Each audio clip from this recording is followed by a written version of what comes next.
Welcome नाज़रीन, दी Pakistan daily के साथ कमरुज़्ज़मान भट्टी आपकी खिदमत में हाज़िर है। पाकिस्तान के हुक्मरान ये कह रहे हैं कि 1 अरब 17 करोड़ डॉलर का जो IMF का कर्जा है पाकिस्तान के लिए बड़ा ब्लेसिंग है। लेकिन यहाँ पे लाहौर प्रेस क्लब के बाहर कुछ ख़वातीन, कुछ हज़रात जो है वो एहतजाज कर रहे हैं कि IMF के कर्जे जो है वो भी ना लिए जाए और जो IMF इसो के कर्जे लेना चाह रहा है, सैलाब का चूँकि माहौल है, ना लिए जाएँ। फारूक तारिक साहब क्या कहेंगे कि बड़ी हुक्मरान तो बड़े खुश हैं, शादियाने बजा रहे हैं और आप एहतजाज कर रहे हैं? देखिए, कर्जा हम नया नहीं चाहते। हम कहते हैं जो कर्जे इन्होंने वापस लेने हैं हमसे, वो वापस लेना बंद कर दें। हमें नया कर्जे की ज़रूरत नहीं है। 38 अरब डॉलर इन्होंने साबका कर्ज़ों की मद में इस साल वापस लेने हैं। 38 अरब से पूरे पाकिस्तान के सैलाब ज़दगान की बाइज़्ज़त रिहेबिलिटेशन हो सकती है।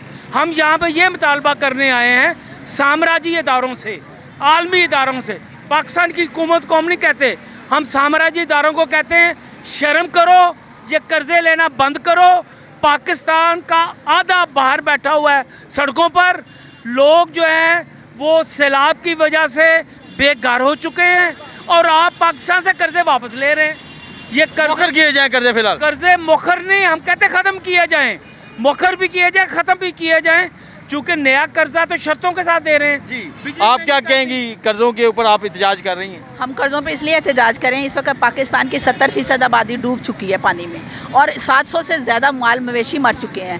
5वां हिस्सा आबादी का बेघर सड़कों पे बैठा हुआ है। अब हमारे मुल्क में महंगाई जो है वो 70% जो है वो बढ़ चुकी है। आज जो प्याज जो हमें 40-50 रुपये मिलता था, अब 400 रुपये किलो हमें सिर्फ कर्जे जो है इसी वजह से जो है इसी वजह से कह रहे हैं कि कर्जे फिलहाल मौखर किए जाएँ और कर्जे ना लिए जाएँ और इसी बिना पर एहतजाज हो रहा है।